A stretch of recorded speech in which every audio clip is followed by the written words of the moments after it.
Bonsoir à tous. Ravi de vous accueillir pour cette premier live de la convention du MCP, convention constituante. Ce soir, on accueille donc Julien Malara de Demos Kratos qui va tout réaliser avec Léo derrière la caméra. On accueille Étienne Chouard, que tout le monde connaît ici, un citoyen constituant, enfin qui voudrait le devenir. Et on accueille Fabien Moine d'Exuvie TV, qui est à la fois un média alternatif indépendant et une maison d'édition indépendante et solidaire. Donc le sujet de ce soir, ce sont les grands médias, pouvoir constituant. La manière dont ça va se dérouler, 1 heure de discussion, suivie de 15 à 30 minutes selon de questions. Si vous voulez poser des questions, il faut vous rendre sur le Discord du MCP. Et bon, là-bas, ce sera très simple, hein, vous verrez comment faire. Simplement, on fera voter vos questions, on récupérera les questions pertinentes, et puis Bruce, qui est par là, nous les remontera en fin de séance. Eh bien, on va pouvoir commencer, du coup. En introduction, on voudrait donc vous refaire un point sur le MCP, son objectif, sa stratégie. La stratégie MCP, c'est de nous rassembler tous derrière une revendication commune qui soit à la fois unitaire et qui change tout, pour permettre, comme dirait Étienne, qu'on pousse enfin tous ensemble sur la porte pour sortir de la prison politique dans laquelle nous sommes. Cette revendication commune, on l'a identifiée comme étant le RIC constituant. C'est légèrement plus que ça si on veut, mais c'est la simplification de notre socle commun. Et donc, notre objectif, c'est la reprise du pouvoir constituant, qui est en fait le pouvoir pour les citoyens de décider eux-mêmes de la règle du jeu. Alors, le pouvoir constituant n'est pas que dans la Constitution, néanmoins. Il est également, on le sait, dans l'Union européenne. Il est également, et peut-être surtout, dans les grands médias. Et donc, ce soir, ce qu'on voudrait faire, tous ensemble, c'est réfléchir à cette question. Est-ce qu'il faut ou pas amender ce socle commun qui est concentré sur le RIC constituant en lui rajoutant la question de l'indépendance des médias? Et là-dessus, je vais donner la parole à Étienne Chouard.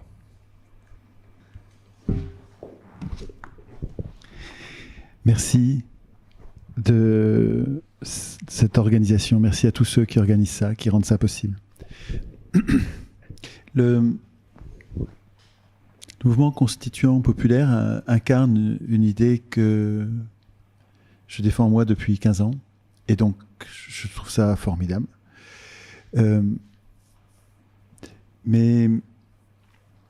Et d'ailleurs, il me pousse, les gens qui ont imaginé ce mouvement me poussent à changer d'avis, à me transformer moi-même, parce que jusque-là, depuis 15 ans, j'étais plutôt sur l'idée d'une assemblée constituante tirée au sort pour réécrire le contrat social. Mais je vois bien, et je suis d'accord avec ceux du MCP qui me disent que l'idée du tirage au sort, en fait, elle met du temps à s'implanter dans les esprits, elle met du temps à être acceptée parce qu'elle est tellement peu enseignée à l'école, tellement peu pratiquée à l'école et pratiquée dans la réalité de la politique que, en fait, il faut un moment pour apprivoiser cette idée qui paraît incongrue au premier abord. Et donc, l'idée de défendre une assemblée constituante tirée au sort pour changer les choses en profondeur se heurte à la nouveauté de cette idée qui demande du temps pour l'apprivoiser. Alors que le RIC constituant, qui est une autre façon de tout changer, progressive, plus en douceur, plus avec une réflexion et un vote article par article presque, est à la fois plus progressif et moins inquiétant sur le plan du tirage au sort pour les gens qui ne connaissent pas le tirage au sort. Et donc, je trouve ça tout à fait stimulant, intéressant, et je suis d'accord, moi, je me transforme avec cette idée-là. Je suis d'accord pour essayer plutôt de réunir les gens, parce que c'est vraiment ça dont il s'agit. Il s'agit de nous réunir autour d'une idée qui va tout changer. Ça, je suis vraiment OK là-dessus. Et c'est vrai que le RIC constituant paraît une meilleure idée pour nous regrouper aujourd'hui, hein, en 2021. L'état de l'opinion sur le tirage au sort fait que c'est sûrement une meilleure idée de défendre le RIC constituant que l'Assemblée constituante tirée au sort. Ceci dit, il s'agit de donner au peuple une puissance de décider, donner une puissance à son opinion. Mais cette opinion doit être éclairée. Or, l'état actuel des médias, qui sont tous achetés par tous, hein, les exceptions sont tellement rares qu'on peut vraiment... Les médias sont tous achetés par 9 personnes les plus riches du pays, ce qui donne à ces personnes la capacité de nous mettre la tête à l'envers, c'est-à-dire de nous conduire à voter contre nos intérêts. Et dans ce contexte, donner une puissance de décider à une opinion qui n'est pas éclairée, je trouve ça extrêmement dangereux. La solution simple, c'est dans les articles du RIC, dans l'article qui met en place le RIC constituant, il faut qu'il y ait un alinéa qui concerne les médias et qui interdit l'appropriation privée des médias. Alors, il y a plusieurs possibilités, on en parlera peut-être tout à l'heure, hein.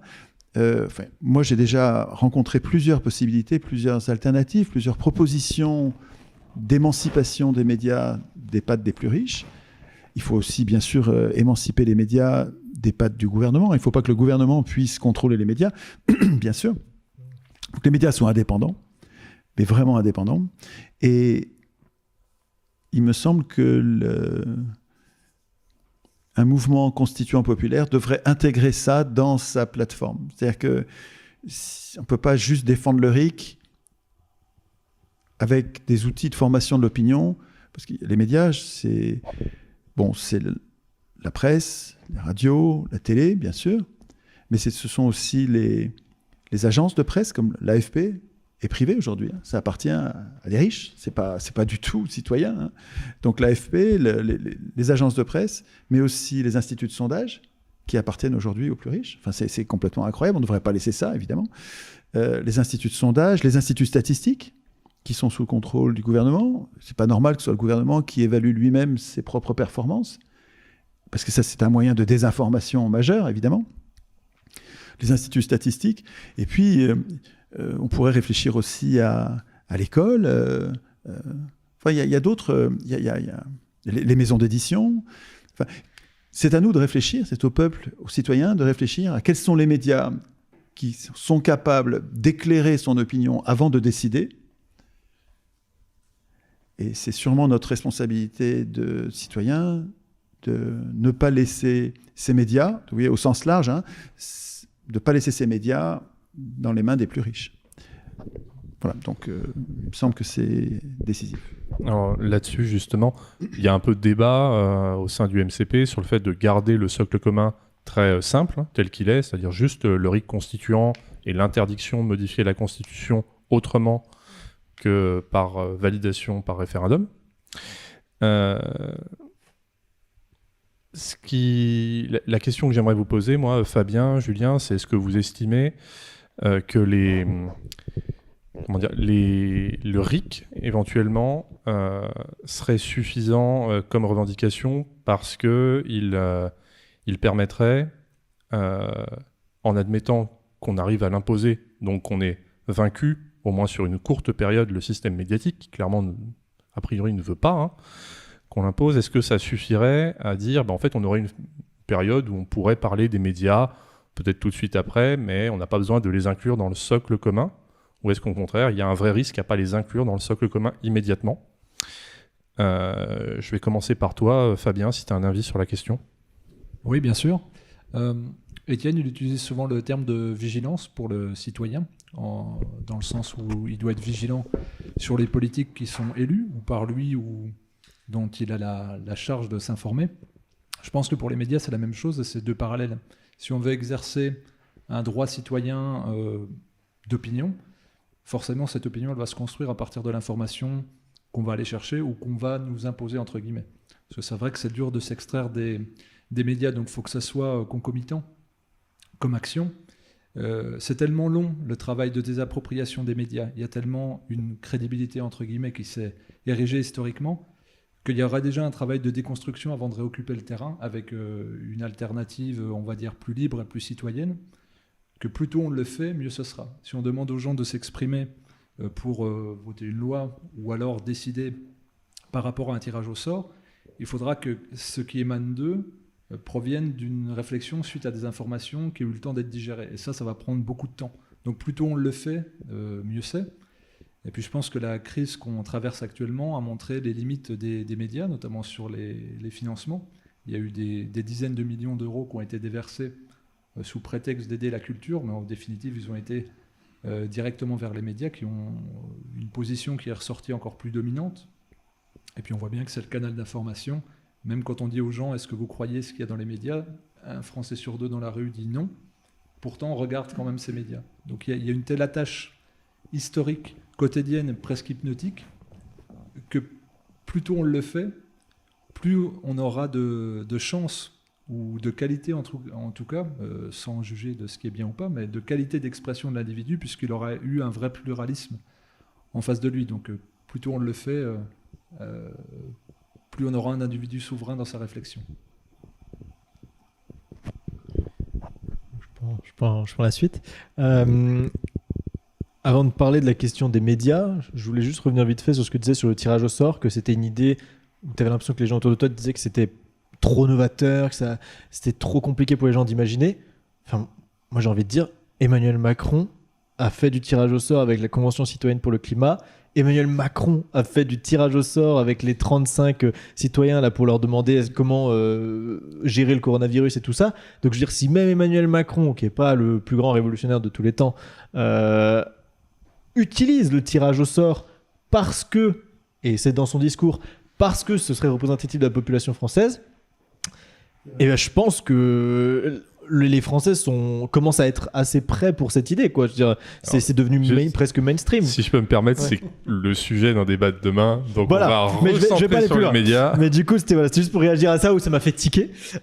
Mais par contre, sur la question des médias, effectivement, moi je pense qu'il faut l'inclure directement dans le RIC, ne serait-ce que pour, dès le début, dire ça va être un problème majeur. Si on dit on le fera plus tard, une fois qu'on a le RIC, on réforme les médias après, il y a un risque que les gens oublient et fassent d'autres choses avant. Alors que si on le met dès le début, même si ça passe pas au final ou quoi que ce soit, il faut dès le début affirmer les médias conditionnent les gens, il faut faire attention, le RIC marche pas s'il y a des médias corrompus. Par contre, là où j'aimerais rajouter quelque chose de différent, c'est que là, le titre de notre conférence, c'est « Les grands médias, pouvoir constituant ». Mais en fait, il n'y a pas que les grands médias, les petits médias et les réseaux sociaux notamment ont un énorme pouvoir constituant aujourd'hui. Quand on voit constituant dans le sens constituant des idées des gens. Quand on voit par exemple c'est ça, les grands médias, ils ont un pouvoir constituant parce qu'ils influencent les gens et du coup ils pourraient influencer le RIC et tout ça. Mais prenons Facebook par exemple, ça influence énormément les gens, presque autant que BFM TV aujourd'hui. Et le problème, je pense que c'est pas que la question des médias privés, c'est la question aussi en fait, c'est une question de tous les médias. Là, je vais pas dire fake news parce que sinon on a l'impression que je suis un macroniste intégré, mais infiltré. Mais il faut faire attention aussi aux fake news sur les réseaux sociaux qui peuvent aussi induire les citoyens en erreur. Donc je dirais, il y a cette double vigilance à avoir. On parle toujours des grands médias possédés par 9 milliardaires et tout ça, et c'est totalement vrai. Et donc il faudrait non pas abolir les médias privés, mais abolir l'influence de l'argent dans les médias. Parce que les médias pourraient être privés. Par exemple, Demos Kratos, c'est un média privé. Il appartient à nous, en fait. C'est privé, c'est pas public, c'est pas l'État, c'est pas tous les citoyens. Donc c'est surtout l'influence de l'argent, je pense. Mais au-delà de ça, il y a la question des réseaux sociaux où je vais pas relancer des débats style hold-up ou des choses comme ça, mais il y a des informations qui sont pas guidées par des milliardaires, qui sont pas guidées par des gens malfaisants, on va dire, et qui amènent aussi le peuple à prendre des décisions ou à avoir des idées qui peuvent être totalement fausses. Et donc, il n'y a pas que l'argent et que les riches, il y a peut-être quelque chose d'autre où j'ai pas la réponse, j'ai pas de solution tout de suite, mais où il faut s'interroger peut-être dessus. Dire, en fait, il peut y avoir des gens qui disent n'importe quoi, qui ont des audiences à 1 million de personnes sur Facebook, et on ne peut pas contrôler comment on fait. Tu vois, ça s'inclut aussi dans le débat, je pense. Dans mon esprit, il n'est pas du tout question que même les citoyens puissent contrôler ce que disent les médias. À mon avis, il faut que les médias puissent dire ce qu'ils ont envie de dire, dans les limites de la loi, qui doivent être réduites. Les limites doivent être réduites au minimum, c'est-à-dire il ne faut pas insulter les gens, il ne faut pas les menacer, il ne faut pas les... mais il ne faut pas inciter à la violence. Mais c'est vrai que les réseaux sociaux doivent être intégrés dans les médias. J'aurais dû le mettre dans ma liste des médias. Ça va être difficile d'empêcher les riches d'acheter des réseaux sociaux comme Facebook, Twitter. Je ne vois pas comment. Et en fait, ce qui nous manque sur le plan des réseaux sociaux, je dirais que c'est une offre publique, donc qui serait garantie par l'État, mais où l'État s'interdirait à lui-même. C'est ça l'état de droit. L'état de droit, c'est un État qui produit du droit, qui est utile pour les gens, mais qui est aussi dangereux pour les gens. Et l'état de droit, c'est que cet État est lui-même soumis au droit. C'est ça la définition de l'état de droit. Et ce qu'il faudrait, c'est que l'État, institué par nous, ait l'obligation de produire lui-même, d'organiser, de financer un réseau social, donc un Facebook public, qui ne serait pas sous contrôle gouvernemental, qui serait sous contrôle citoyen. Avec, je ne sais pas, il faut organiser, il faut y réfléchir à ça. Ça va être des comités citoyens tirés au sort qui vont vérifier le respect de la déontologie, le respect de la loyauté sur ce réseau social public. Ce serait un Facebook public. Et qui, parce que cette concurrence serait loyale, parce qu'on serait certain sur ce réseau, par exemple, quand on a, je sais pas, 100 000 abonnés, quand on publie quelque chose, les 100 000 abonnés seraient effectivement notifiés de ce qui a été publié, alors que sur Facebook, ce n'est pas le cas. Ce qui permet à Facebook de... C'est extrêmement important, ça. Hein, de monétiser les opinions, quoi.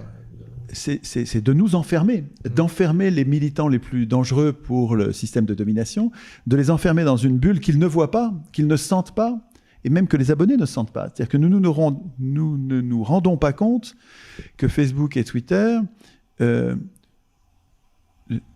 nous font taire. Ils font que nous crions dans un trou noir, quoi. Et un réseau public honnête, loyal, public, je ne dis pas sous contrôle gouvernemental, j'insiste là-dessus, hein, c'est sous contrôle citoyen. Un réseau public honnête informerait tous les abonnés du réseau de ce que publient les différents citoyens. Et donc, sur le plan de comment est-ce qu'on pourrait faire de façon brève, dans un article sur le RIC constituant, comment est-ce qu'on pourrait faire pour rendre les médias indépendants et libres, mais indépendants des riches et du gouvernement. Une des pistes les plus intéressantes, je trouve, c'est d'imposer, par construction, que n'importe qui peut créer un média, à condition que ce média soit la propriété des journalistes, des employés du média et des lecteurs, des auditeurs. Par contre, comme une scope, quoi. Hein. Comme le monde diplomatique, un peu. Un peu comme le monde diplomatique, oui, tout à fait. Sauf que moi, je suis abonné au Diplo depuis 15 ans. Je ne pense pas avoir un droit de regard un droit de décision sur la politique du Diplo.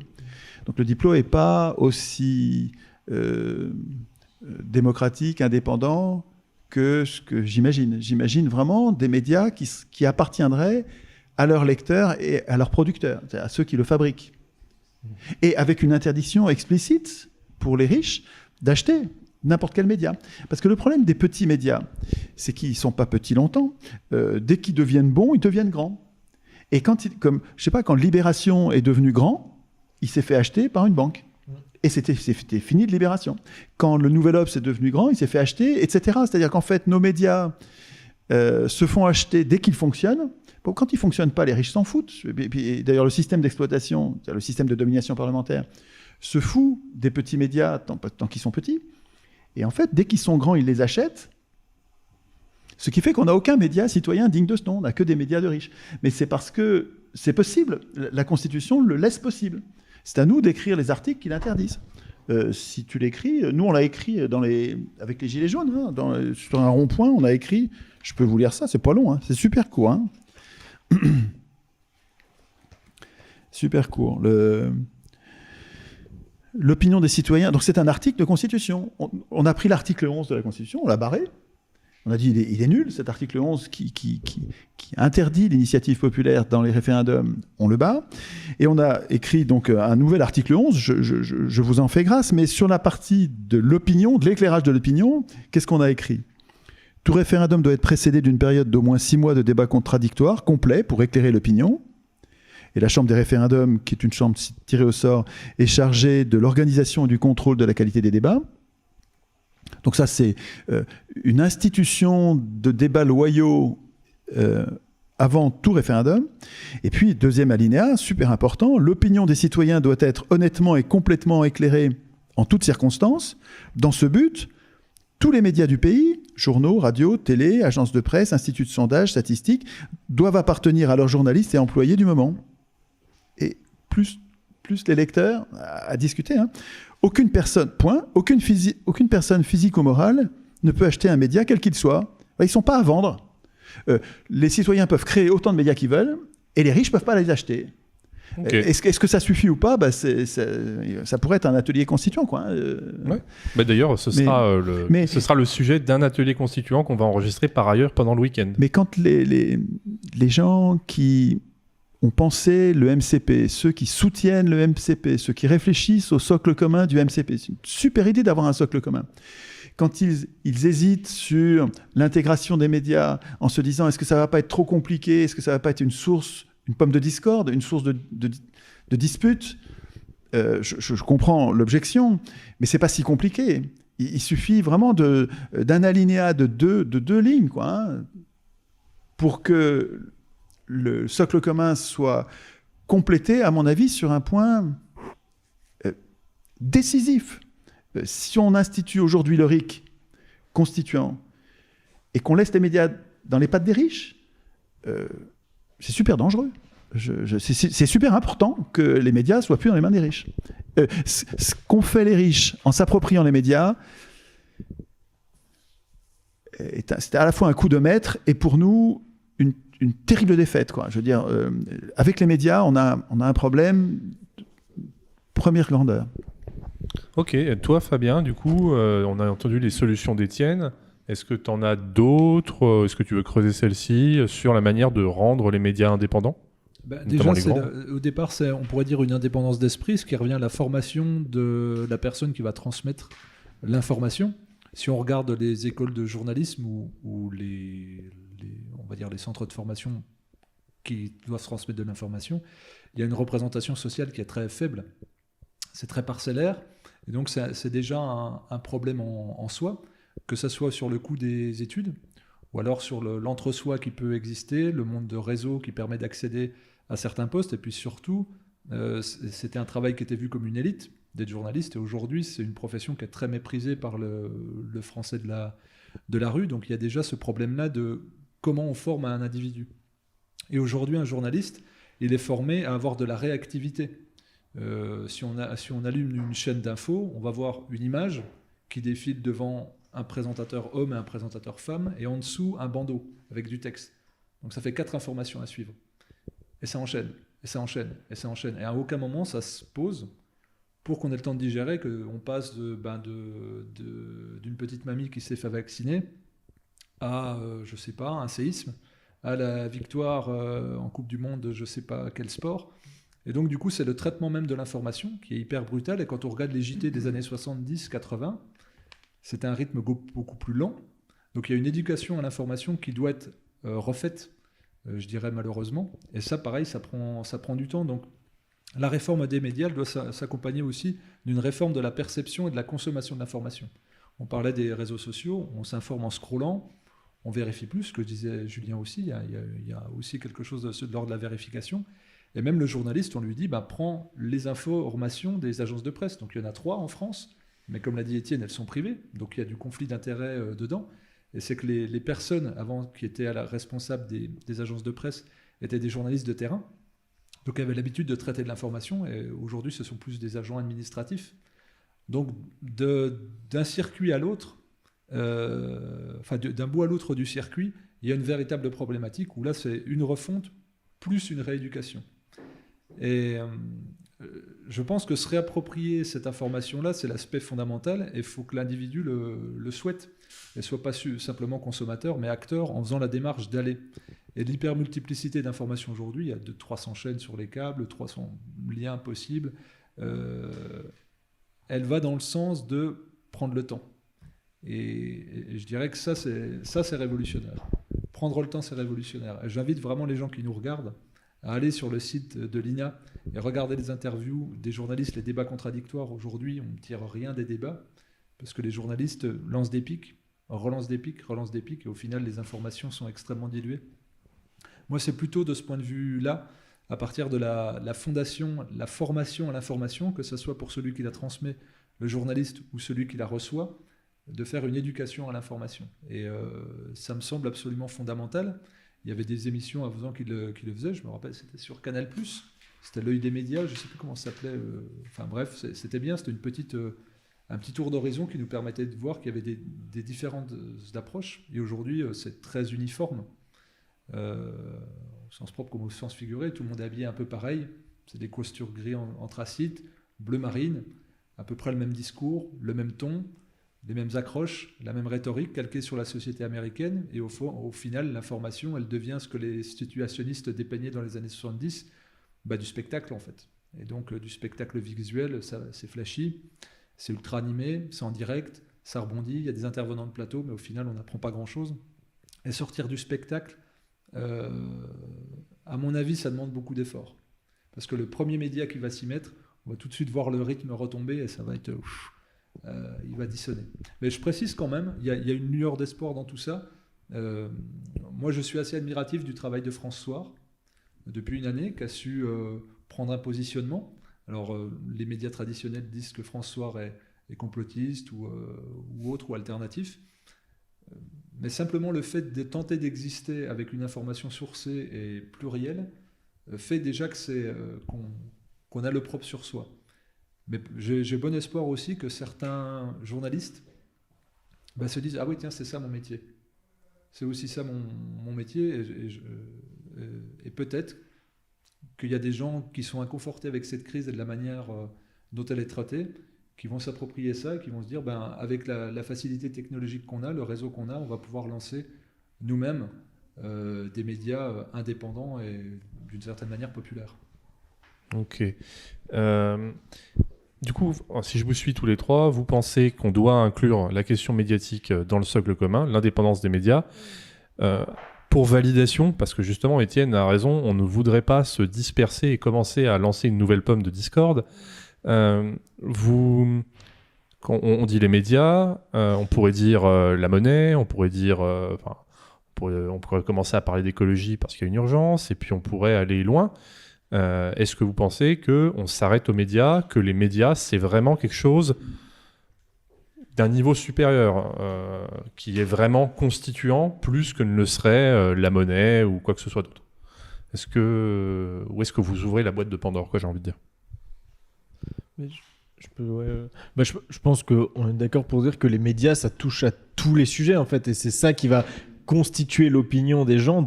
Donc il y a plein de luttes, effectivement, comme tu le dis, mais toutes ces luttes, au final, ont très peu d'influence sur les autres, alors que la question des médias a une influence sur tout le reste des sujets.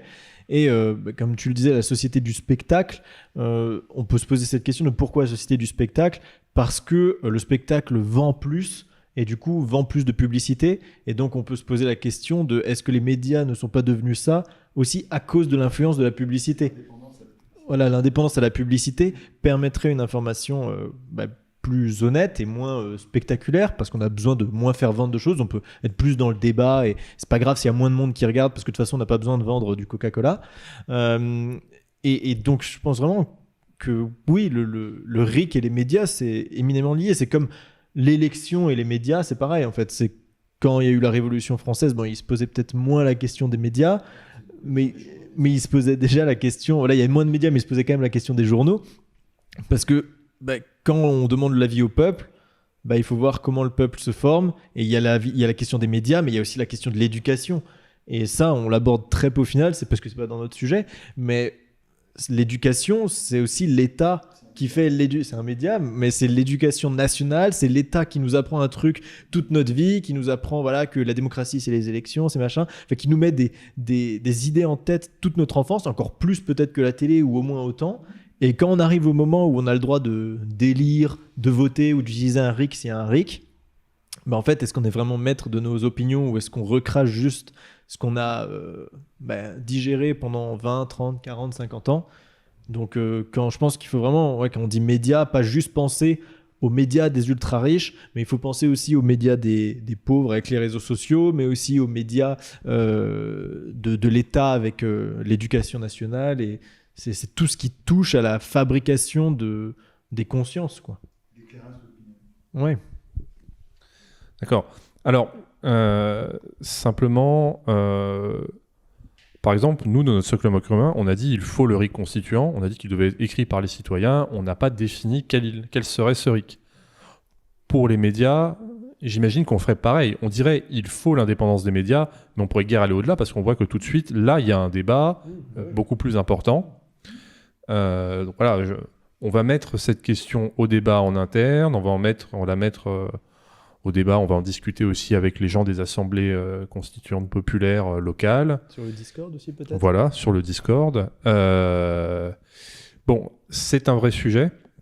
Maintenant, comme on vient de l'évoquer, c'est pas nous ici qui allons dire comment on doit faire. Par contre, et tu l'as un peu dit, les médias alternatifs qui sont en fait, nous, nos médias, ils ont une partie de ce pouvoir.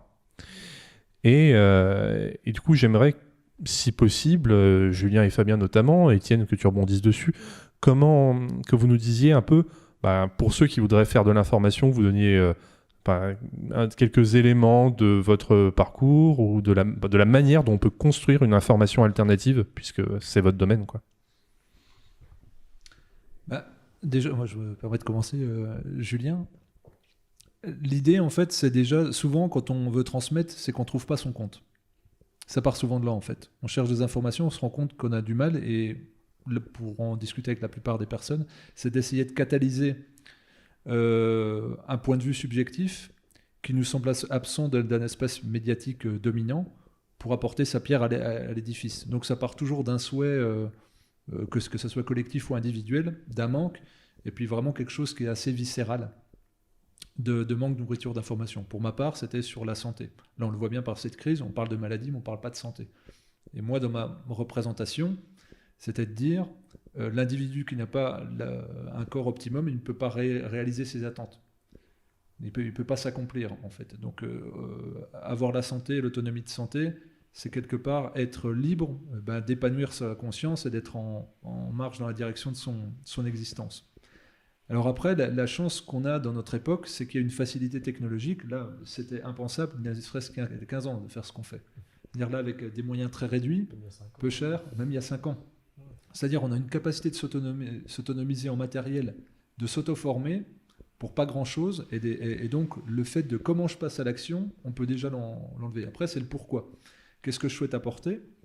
Et là, on se retrouve, est-ce que c'est une représentation égotique de l'information que je veux diffuser, ou alors est-ce qu'on est dans l'altruisme ? Et là, on en revient à une question qui est profonde, et ça rejoint un petit peu ce que disait en préambule Étienne, en disant le tirage au sort est peut-être trop violent au départ, et il faut passer par là, tout simplement parce que c'est un changement de paradigme. Et on se dit, est-ce que je suis responsable de ma vie, ou est-ce que j'attends qu'on vienne vers moi ?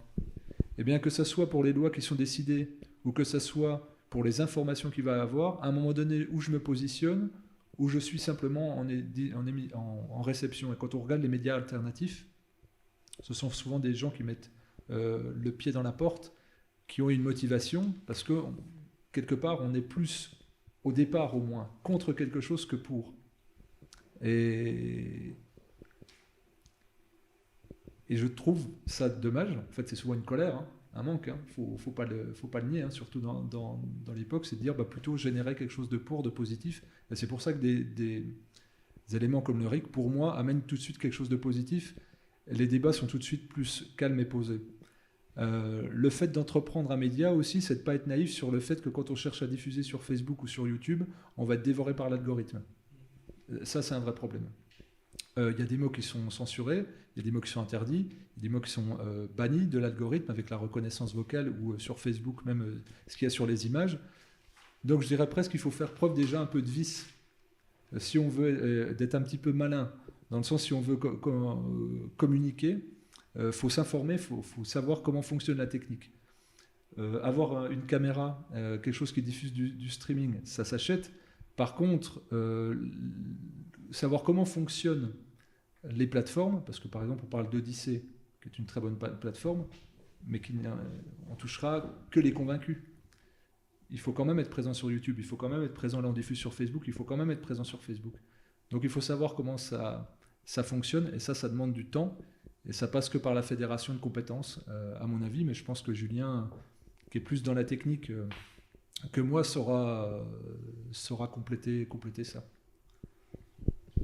Oui, c'est pour continuer un peu sur ce que tu dis, on parle souvent de médias alternatifs comme si c'était aussi vraiment l'alternative au mainstream, que c'était la vérité, que les médias mainstream mentiraient toujours et les alternatives diraient la vérité. Et j'aimerais juste nuancer un peu ça en disant qu'un média alternatif, ça peut se comprendre sous deux formes. Alternatif par la forme, par exemple, quand on fait des vidéos YouTube, on est un média alternatif en soi parce que on est alternatif à la télévision. Et un média alternatif, ça peut être alternatif dans le fond, et donc là sur ce que disent les gens. Et on a ce débat qui commence un peu à arriver ici de est-ce qu'il faudrait faire un front des médias alternatifs, etc. Et je pense que c'est poser la mauvaise question dans le sens où on n'a pas tous les médias alternatifs ne parlent pas de la même chose en fait.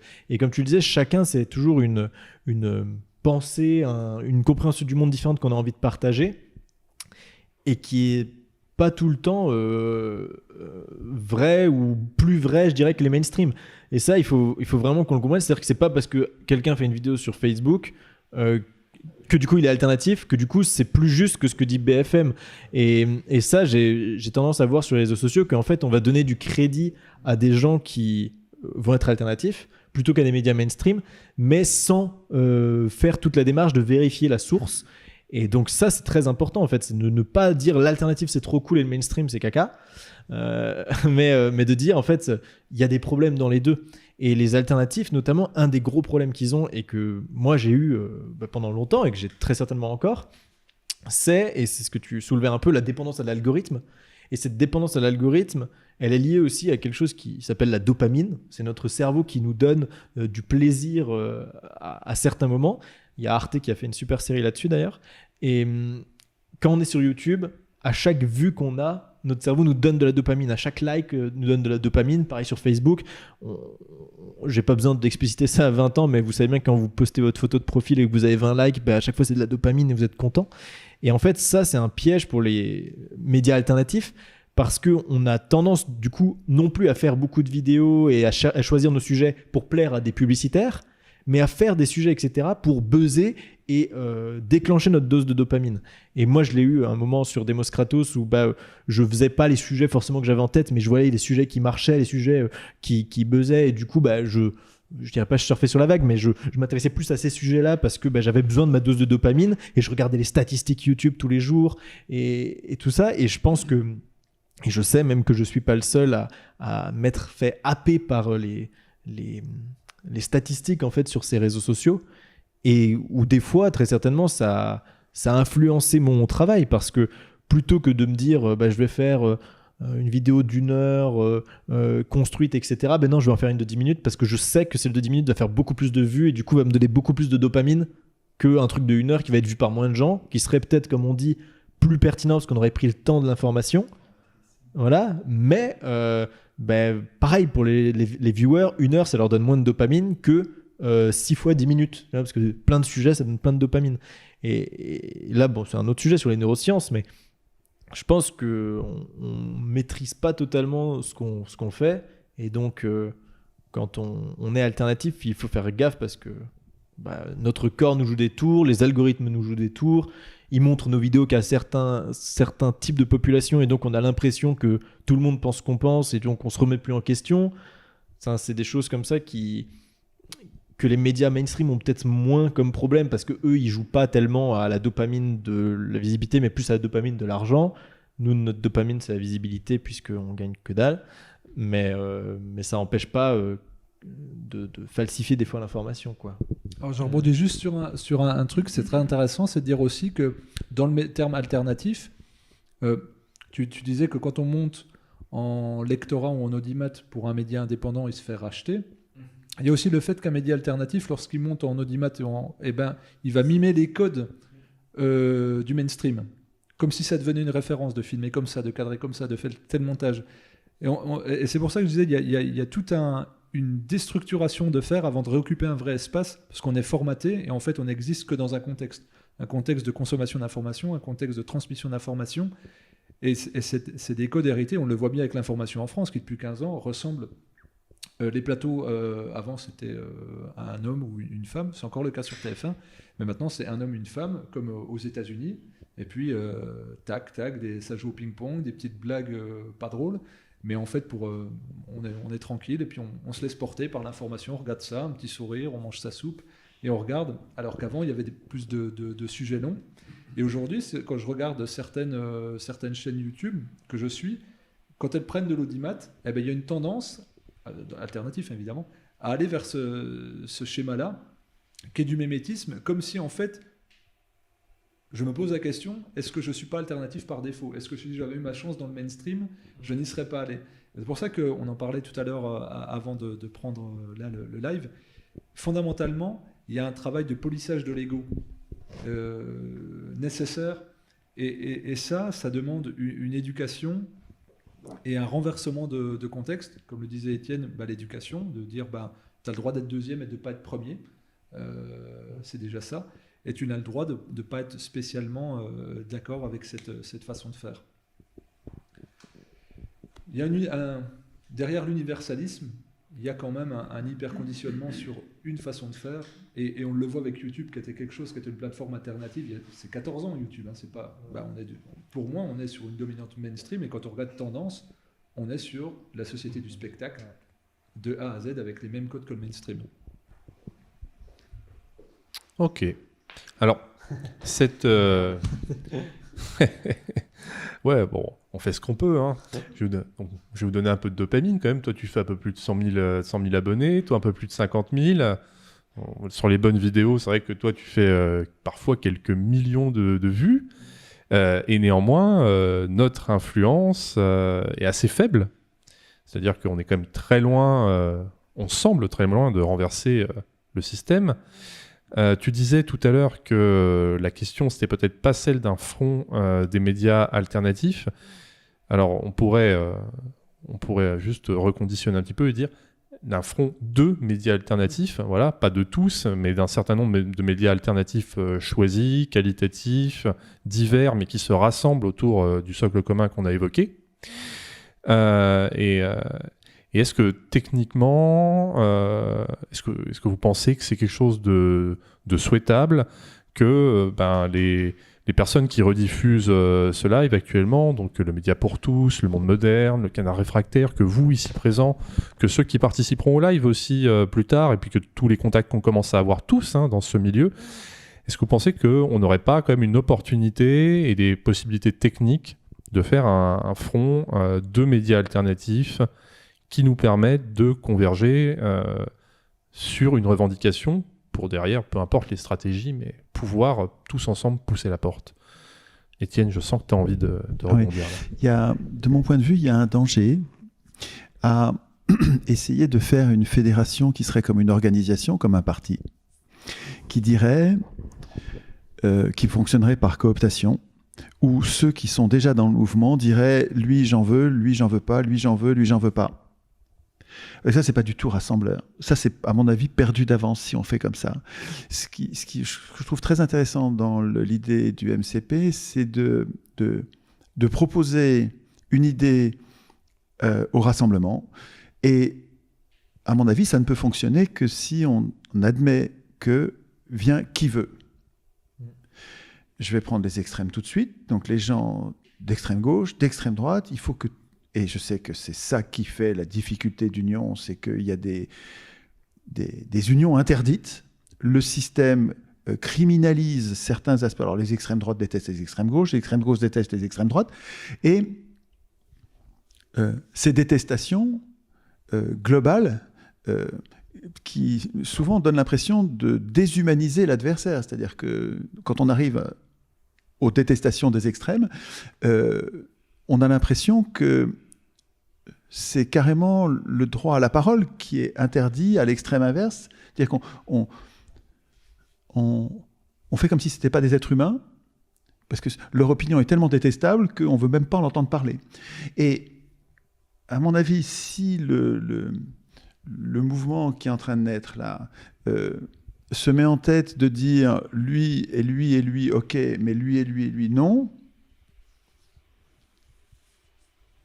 avec une espèce de... Enfin, on est en train de fabriquer un nouveau parti, quoi. Et si c'est un parti, c'est le contraire de l'union, quoi. Un parti, c'est une machine qui, indépendamment de ses membres, c'est pas une question de... Quels que soient ses membres, le parti va détester les autres partis pour pouvoir survivre. Pour exister, il va falloir que tous les autres partis deviennent des ennemis. L'idée, ce qui me semble vraiment très séduisant dans l'idée du MCP, c'est de ne pas être une organisation qui cherche à gagner une élection et qui donc se bagarre contre ce qui existe déjà. C'est d'être simplement une idée, une proposition d'idée fédératrice, et viendront s'y coller, viendront s'y agréger, viendront s'y rassembler, s'y unir, ceux qui veulent. Et bien sûr, il va y avoir là-dedans des gens qui sont détestés, qui se détestent les uns les autres. Enfin, bien sûr, devraient se réunir là des gens qui se détestent, mais qui ont comme point commun d'être démocrates.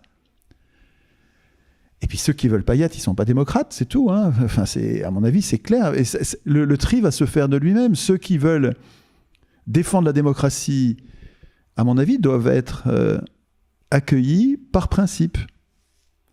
Si l'organisation décide « Non, mais toi, tu n'es pas démocrate, je ne veux pas de toi », enfin, à mon avis, il y a un piège, là. Il y a un risque majeur pour la réussite d'une idée rassembleuse de tous les êtres humains démocrates. C'est-à-dire qu'ils veulent participer, co-participer, co-décider de leur destin. Un démocrate, c'est quelqu'un qui veut pas imposer sa volonté à lui, à tous les autres. Il veut co-décider, il veut qu'on décide ensemble. Or, les gens qui disent « Moi, je veux bien réfléchir et discuter avec eux qui ressemblent à mes points de vue, mais je veux pas discuter avec ces gens-là parce qu'ils sont trop loin de moi, et je veux pas discuter avec eux », ben, ils sont légitimes à penser ça. On n'est pas forcément démocrate, mais ils sont pas démocrates. Ouais, un peu comme disait Fabien tout à l'heure sur la question du mimétisme et puis du fait de rentrer dans le moule quand on gagne en puissance pour des raisons de stratégie, d'audience et tout ça. Il ne faut pas que nous non plus, on tombe dans cette idée au fur et à mesure qu'on monterait en puissance de commencer à faire de la communication plus qu'à travailler le fond. Et c'est un danger qui nous pend au nez de manière permanente. Il faudra qu'on soit très vigilant, c'est clair.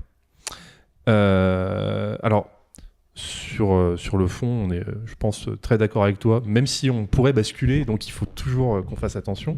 Encore un mot, pardon. Surtout que la définition du mot extrême droite est quand même incroyablement élastique et à géométrie variable. Je suis accusé d'être, moi qui me pense en tout cas comme l'incarnation de l'extrême gauche, c'est-à-dire enfin l'extrême gauche dans l'image que je m'en fais, c'est-à-dire la défense des intérêts du peuple. C'est ça la gauche, quoi. Hein. Et que moi je puisse être traité d'extrême droite, ça montre que le qualificatif d'extrême droite, il faut pas que je dise de gros mots, mais ça vaut rien, quoi. Hein.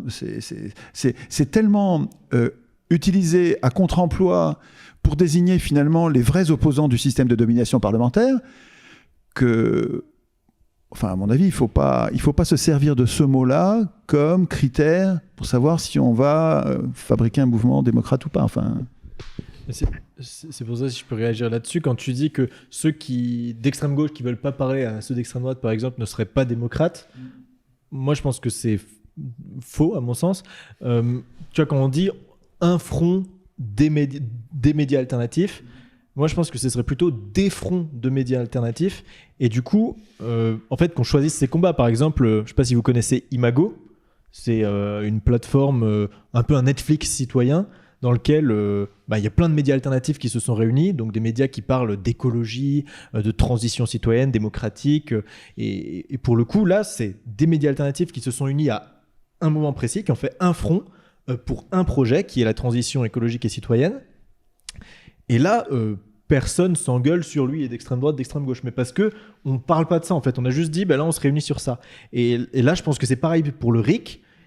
Personne ici ne dit qu'on est d'extrême gauche ou d'extrême droite. Enfin, entre nous, je veux dire, nous, on dit juste qu'on est pour le RIC. Et donc, pour le RIC, il faut faire un front de médias alternatifs pour le RIC, mais on ne pourra jamais faire un front pour tous les sujets. En fait, il va y avoir plusieurs fronts par sujet. Et donc, ceux d'extrême gauche qui ne veulent pas parler à ceux d'extrême droite, en fait, ils peuvent être démocrates, à mon sens, mais ils vont juste faire un front autrement, avec peut-être que des gens d'extrême gauche, mais ils vont peut-être aussi parler du RIC. J'ai plein d'amis qui sont d'extrême gauche et m'engueulent parce que je viens ici, parce qu'il y a des gens d'extrême droite et tout, et je leur dis, mais en fait, l'idée est bonne. Ils me font, oui, l'idée est bonne du RIC. Je fais, parlez-en de votre côté. Si vous voulez pas venir ici en parler, c'est peut-être pas votre front. Créez un front aussi de votre côté. Et on le voit qu'en fait, le front du RIC, il est un peu partout. Il est là, ici, mais avec Étienne, on s'est déjà croisé à plein d'endroits où on parle du RIC et c'est jamais les mêmes personnes, parce qu'en fait, il y a plein de fronts qui parlent du RIC, certains qui sont plus de droite, plus de gauche. En fait, on s'en fout, même ça veut rien dire. On parle du RIC, on parle pas de droite ou de gauche. Mais donc voilà, je pense que Oui, c'est d'être unis.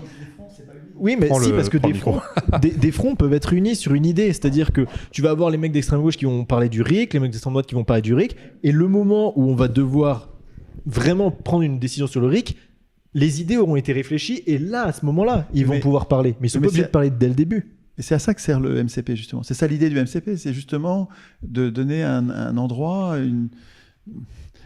un centre symbolique à tous ces gens qui ont plein d'idées législatives, d'ailleurs souvent de gauche ou de droite ou écologiques, de leur donner un endroit pour se réunir sur une idée centrale constituante. Donc et s'ils arrivent à le faire à d'autres endroits, à réfléchir à ces questions. Mais pour qu'il y ait une union, il faut bien qu'il y ait un lieu où mais on est l'union, ensemble. Elle sert à quoi surtout, c'est ça? Est-ce que l'union, elle sert à gagner une élection? Est-ce qu'elle sert à... Non, elle sert à donner une puissance à l'éducation populaire qui permette de préparer la révolution. Mais est-ce que la puissance, elle est dans la centralisation, ou est-ce qu'elle est dans la décentralisation? Et tu vois, si tu as un groupe à Lille qui parle du RIC, un groupe à Lyon, même s'ils ne se sont jamais parlé, et même s'ils ne se servent pas du MCP, et même s'ils ne sont pas du MCP et qu'ils ne se connaissent pas, ils vont parler du RIC partout. Ils vont faire du travail déjà. Voilà, et l'idée va germer alors qu'il n'y a pas d'unification. Il y a une multiplication. Juste Fabien, sur cette question-là, est-ce que tu penses que c'est possible, quelle que soit victorieuse, une stratégie qui du coup ne serait pas celle du MCP, c'est de dire en fait, on laisse chacun continuer à exercer dans ses quartiers, dans son coin, avec les gens qui pensent à peu près comme lui, voilà son attrait pour le RIC, mais le RIC avec des gens qui sont plutôt écolos, le RIC avec des gens qui sont plutôt anti-immigration, le RIC avec, on peut imaginer toutes les... Est-ce que tu penses que c'est jouable? Enfin, nous, clairement, on ne le pense pas au MCP, mais j'aimerais bien ton avis. En fait, comme dit Julien, la pluralité, c'est hyper sain, puis chacun peut faire ce qu'il veut. Mais dans la fédération, c'est tellement beau.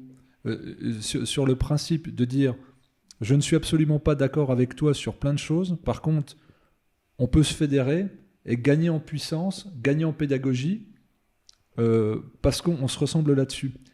L'hypermultiplicité des médias renvoie à des subdivisions d'individus, de clivages. Alors on pourrait dire avant, c'était encore pire, il y a 10 ans, il y avait 10 courants de gauche, plein de partis, etc. Il n'y a aucune efficacité. Moi, ce qui fait que je suis venu ici, c'est je n'ai pas regardé les points d'opposition, j'ai regardé les points de rassemblement. Je dirais que c'est de l'opportunisme sain. Et quelque part, c'est une démarche aussi dans ma conception de l'existence. Je vais vers les personnes, je vais vers les institutions, les organisations, où mon cœur vibre, et je ne vais pas regarder la couleur, l'appartenance, enfin, la couleur politique ou la couleur de peau, enfin, on s'en moque, on va dans l'essence des choses. Et je dirais que c'est un message envoyé. Si on veut faire de la pédagogie auprès des citoyens, des consommateurs d'informations qu'on est, de dire, eh bien, on peut le faire ensemble, ça passe aussi par des manifestations concrètes de fédération, de dire, ben oui, c'est antinomique que ce mec-là d'extrême gauche et d'extrême droite, parce que c'est des mots étiquettes. Si on dit à un d'entre nous dans les médias, ah mais oui, il a été dans un média d'extrême droite, clac, tout ce qu'on va dire est court-circuité. Alors que si on arrive, au départ, forcément, on part avec un handicap énorme, mais par la répétition, je veux dire, le spectateur ou le lecteur va voir en fait qu'un débat est possible, que c'est pas du tout polémique, que c'est pas du tout insultant ou dénigrant, eh bien là on peut vraiment penser à un RIC fort, puissant, parce qu'en fait ça s'appelle l'union. L'union pour une cause commune. Donc au définitif, il faut qu'il y ait les deux. À la fois ce pluralisme et à la fois cette fédération qui me semble indispensable. Moi je rêverais d'inviter des personnes, enfin c'est le but aussi de ma maison d'édition, mais je sais qu'en fait je vais devoir baliser. Ça va être des coups de bière à 3 bandes et de la réflexion, de l'anticipation, parce que donner la parole à certaines personnes, c'est comme si on cautionnait. Non, un vrai démocrate, il rend la parole de l'autre possible sans dire bah, « je suis d'accord ». Et ça, je pense que dans un RIC, c'est absolument fondamental.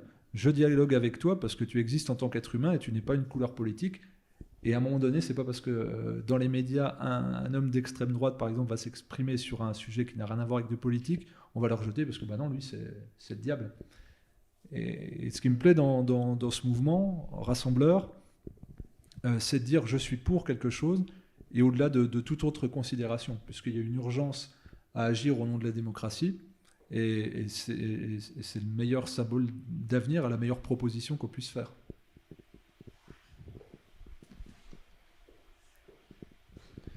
Bon, du coup, je ne sais pas si Julien, on t'a convaincu, mais on va se donner le week-end pour te convaincre, parce qu'on a très envie que tu participes à ça avec nous.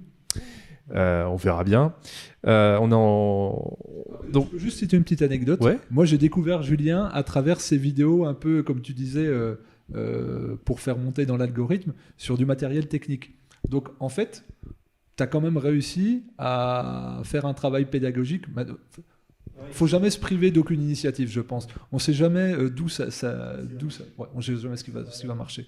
Donc la liberté de créer et la liberté de se dire bah, je vais lancer une dynamique et on verra. Voilà, c'était juste. Mais quand tu dis que tu vas essayer de nous convaincre de rejoindre le MCP, mais moi ce que je voulais dire, c'était pas que les gens ne doivent pas rejoindre le MCP, c'était de dire vous pouvez rejoindre le MCP, mais tous les projets, j'ai l'impression que tous les projets qui cherchent à unifier, à rassembler, tu avais des trucs style super local, je ne sais pas si vous avez entendu ça aussi, c'était pareil, une initiative pour réunir toutes les actions de désobéissance civile, un peu unifier, leur donner pas des instructions, mais des conseils un peu de manière unifiée. On a eu plein d'exemples comme ça où on a toujours quelqu'un qui s'est dit putain, en fait, cette idée, il faut que tout le monde s'unisse, et à chaque fois, ça casse. Pourquoi ? Parce qu'en fait, si tout le monde s'unit, ça devient des grosses structures, donc il faut des chaînes de décision ultra lourdes.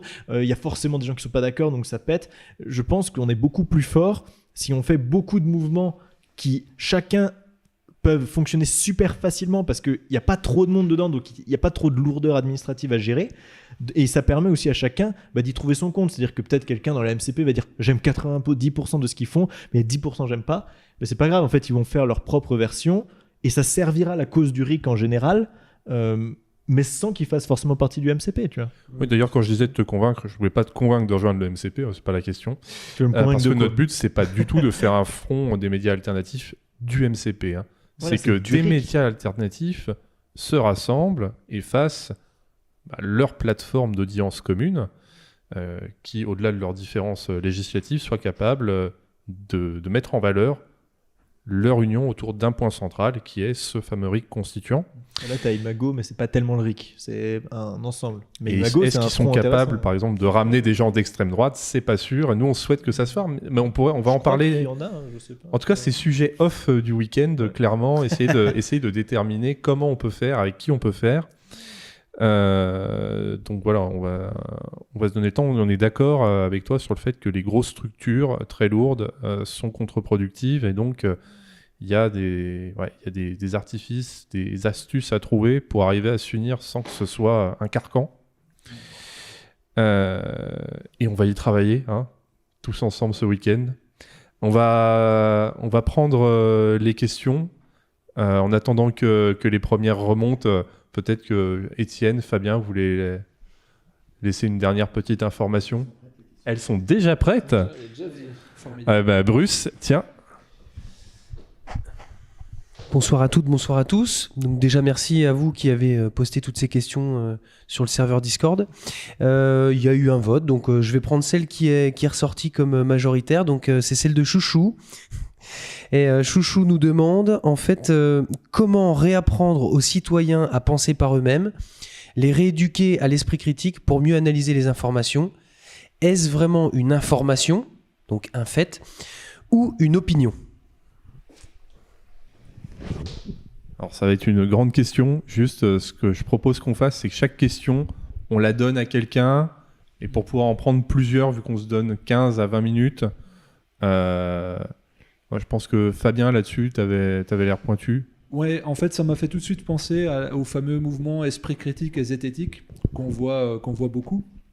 Donc, c'est-à-dire qui expliquerait comment penser aux personnes. Et ça, je trouve ça hyper dangereux. Ouais, voilà. En fait, il y a une sous couvert d'objectivité, il y a toujours une idéologie derrière. Donc derrière de dire, on va expliquer comment, par exemple la zététique, c'est sur le domaine de la santé, on va apprendre à décortiquer.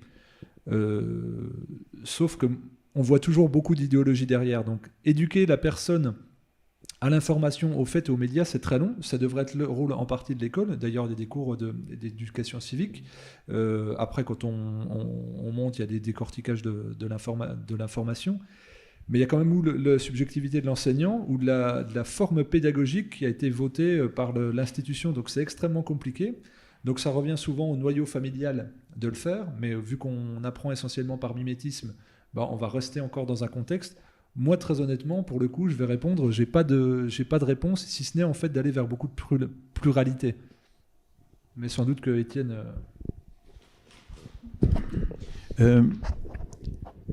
C'est une bonne question pour notre débat, parce que ça le concerne tout à fait. Il s'agit de réfléchir aux moyens qu'ont les citoyens de favoriser l'éclairage de leur opinion. Nous savons que nous voudrions décider, nous voudrions co-décider, mais nous savons que nous pouvons nous tromper. On n'est pas idiots, on sait que sur un sujet sur lequel on n'a pas travaillé, notre opinion ne vaut pas grand-chose. Il vaut mieux que notre opinion soit éclairée. Or, donc, le sujet, c'est qu'est-ce qu'on pourrait faire pour diminuer le risque de se tromper. Et les Athéniens, il y a 2500 ans, avaient déjà ce problème. Il y a longtemps qu'on sait que un bon éclairage de l'opinion consiste à mettre en scène les conflits. La meilleure façon d'avoir une bonne idée d'un sujet, c'est d'assister au spectacle de la bagarre, de la controverse, de la dispute entre des opinions qui ne sont pas d'accord du tout. Et l'organisation athénienne consistait à créer une arène avec des spectateurs, les citoyens regardaient, et ceux qui défendaient une loi venaient la défendre mordicus, ceux qui s'opposaient à une loi venaient la critiquer avec une totale liberté. Une totale liberté, ça s'appelait l'iségoria, le droit de parole pour tous, à tout moment, à tout propos, sans être tué, sans être, en étant respecté, et devant tout le monde qui écoute. Et les citoyens étaient obligés d'écouter les pensées de ceux qu'ils n'avaient pas envie d'entendre. Les institutions démocratiques nous obligent, mais c'est à nous de le vouloir, je ne veux rien imposer à personne quand je dis ça, mais les démocrates, réfléchissant à cette question, se disent, nous n'avons pas envie, chacun d'entre nous, il y a des choses que nous aimons entendre, et il y a des pensées qu'on n'aime pas entendre. Et nous sommes conscients que nous avons besoin d'entendre les pensées que nous n'aimons pas entendre, et les voir se disputer, La tragédie grecque servait à ça. La tragédie, c'était une caricature du bien qui se bat contre le mal pour montrer ce que c'est que le bien, pourquoi le bien a raison. La tragédie, c'est comme une caricature qui montrait aux citoyens, donc aux adultes politiques, c'est une formation politique des adultes, pour leur montrer les valeurs de la démocratie. Et donc, ce dont nous aurions besoin, école, pas école, journaux, pas journaux, mais il faudrait surtout qu'il y ait une mise en scène des conflits. Et ça, les institutions démocratiques, à mon avis, c'est leur rôle premier. En tout cas, un des mécanismes fondateurs d'une démocratie, c'est l'institution de la mise en scène des conflits. Et de là émerge la question était comment est-ce qu'on leur apprend à penser par eux-mêmes, et tout ça émerge du spectacle de la controverse. Mais il faut qu'il y ait une liberté d'opinion, il faut qu'il y ait une liberté d'expression. Or, les partis, la situation actuelle, c'est une folie, quoi. Il y a une censure à tous les coins de rue, il y a une censure avec une espèce de prétention de pureté en disant non, eux, ils sont impurs, il ne faut pas qu'ils parlent. Enfin, je trouve ça complètement déconnant et antidémocrate. Juste sur la zététique, pour dire quelque chose de très rapide, tu disais il faut se méfier de la zététique parce qu'il y a de l'idéologie derrière. Il peut y avoir de l'idéologie derrière. Moi, je dirais il faut se méfier de l'idéologie qui est derrière tout, mais la zététique, elle a quelque chose de très intéressant, c'est qu'elle nous apprend à déceler les faux arguments et les arguments sourcés. Et la zététique, si on prend ça vraiment, c'est la science du débat, en fait, c'est sain, je trouve, parce que c'est vraiment apprendre à sourcer ces informations, voir les faux arguments, et ceux qui feront preuve d'idéologie dans la zététique, c'est qu'ils utilisent mal la zététique et qu'ils trichent. Mais ils nous auront appris à comprendre qu'ils trichent. Et c'est là que c'est très intéressant. Je trouve très intéressantes les chaînes zététiques. Vraiment, c'est passionnant. Ouais, on apprend plein de choses de nos propres biais, nos façons de penser qui ne sont pas rigoureuses. C'est très intéressant. Mais ne dis pas... Enfin, en tout cas, il y a peut-être des choses qui m'ont échappé, mais ne dis pas qu'ils organisent des débats, parce que justement, le problème de la zététique, c'est que très souvent, c'est un exposé. Donc, c'est l'exposé de celui qui n'est pas d'accord avec un autre et qui explique pourquoi l'autre s'est trompé. Mais c'est justement pas assez les débats. Il me semble que... Et moi, j'ai invité, il n'y a pas longtemps, quelqu'un, il s'appelle... Thomas Durand, c'est possible ça ? C'est la tronche en biais, qui est la tronche en biais, que j'ai trouvé vraiment passionnant sur des sujets, j'ai trouvé très souvent passionnant, et d'autres, je le trouve hérissant parce que il devrait dire ça avec l'autre en face qui se défend. Et le fait que l'autre puisse pas se défendre en face fait que il y a un problème avec la zététique, c'est que il se contente de démolir quelqu'un en le laissant pas se défendre. Du coup, c'est pas la zététique, c'est lui sa forme de la zététique. Oui, voilà, tout à fait. La zététique, finalement, c'est juste savoir déceler ce qui est des faux arguments, des vrais arguments. Qui est très intéressante, c'est vrai. Alors, je vous propose juste qu'on change de question, qu'on arrête avec la zététique. Non, mais minutes. la zététique suffit pas à répondre à la question. Ouais. Parce que la question, c'est comment est-ce qu'on peut apprendre aux gens à penser par eux-mêmes. La zététique suffit pas. Il faudrait qu'il y ait des zététiciens qui viennent critiquer les zététiciens et puis qu'on les mette en face et qu'on les voit se disputer. Il faudrait qu'il y ait une mise en scène des conflits. À mon avis, c'est le spectacle de la mise en scène des conflits qui répondrait le mieux à la question. Comment est-ce qu'on apprend aux gens à penser eux-mêmes, y compris à l'école d'ailleurs. Excuse-moi, je suis bavard, mais il y a une idée, je trouve formidable et que j'ai éprouvée moi en étant prof. C'est les jours où je vais avec un autre prof et je me dispute avec lui parce que j'ai un copain qui est prof et qui, dans son enseignement, progressivement, sans s'en rendre compte, il était de plus en plus pas libéral, il défendait l'idée de l'école autrichienne. Qui est quand même, moi je trouve, redoutable. Et ces étudiants acceptaient l'idée. Une fois, on est venu à deux, et moi je défendais les idées keynésiennes. Et je disais, je disais aux enfants, aux élèves, c'est des étudiants, hein, et je protestais. Et les étudiants adoraient la protestation. C'est-à-dire que le fait que les profs soient pas d'accord et se fight sur les idées, ça leur donnait beaucoup plus de goût. Et d'ailleurs, à Athènes, avant de décider des lois, sur l'agora, il n'y a pas que Platon qui parlait. Et Platon, il se fritait tous les jours avec Démocrite. On a oublié ça parce que les curés n'ont pas recopié les écrits de Démocrite. Il fallait recopier pour que les écrits perdurent, hein, parce que ça se perdait, ça se les supports s'effritaient, et donc il fallait les recopier. Et les moines, c'est les moines qui ont recopié pendant des siècles. Et ils ont recopié que Platon, parce que Platon correspondait à l'idéologie des moines, c'est-à-dire les idées des arrière-mondes, et ça supportait la philosophie des religieux. C'est pour ça qu'ils ont recopié. Mais ils n'ont pas recopié Démocrite. Mais Démocrite était très important à Athènes. Pour se forger une opinion, les Athéniens avaient besoin de l'idéalisme défendu par Platon et du matérialisme défendu par Démocrite. Et les deux qui se disputent toute la journée, ça les aidait à se forger un esprit critique depuis longtemps. Ok. Bon, on va prendre une autre question et on va étendre le format à 2h30, je pense. C'est pour ça que je fais des petits signes, parce que c'est vrai qu'il y a pas mal de questions intéressantes. J'essaye d'en fusionner quelques-unes. Ce qui revient un peu comme ça, c'est serait-il possible d'imaginer que si chacun d'entre nous, nous créons une cagnotte pour créer notre propre chaîne d'infos, on y arrive. On a aussi quelqu'un qui faisait une remarque en disant est-ce qu'on pourrait pas avoir le retour d'une ORTF, voilà, quelque chose qui appartienne un peu plus... Enfin voilà, il y a ce type de questions-là, et en fait ce qui revient aussi, donc je vais les fusionner comme ça vous aurez plusieurs champs de réponses, mais comment créer et rendre lisible du public mainstream en fait un média alternatif pour renforcer, réinformer la population.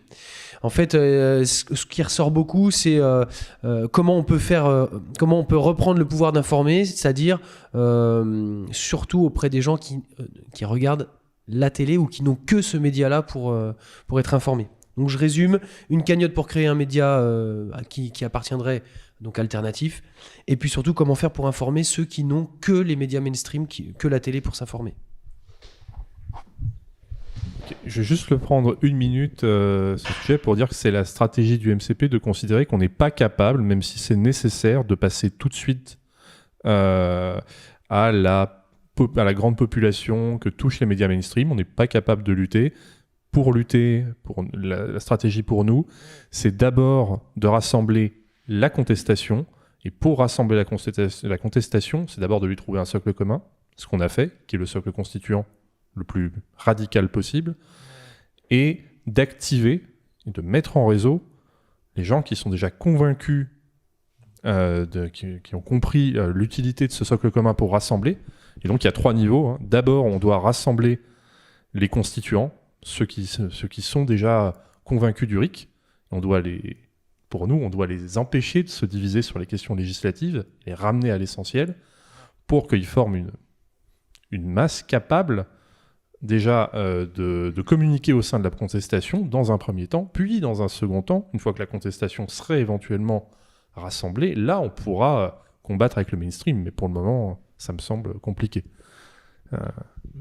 Moi, je vais répondre très très vite à ce qu'ils disent. Ils demandent une cagnotte pour créer un média.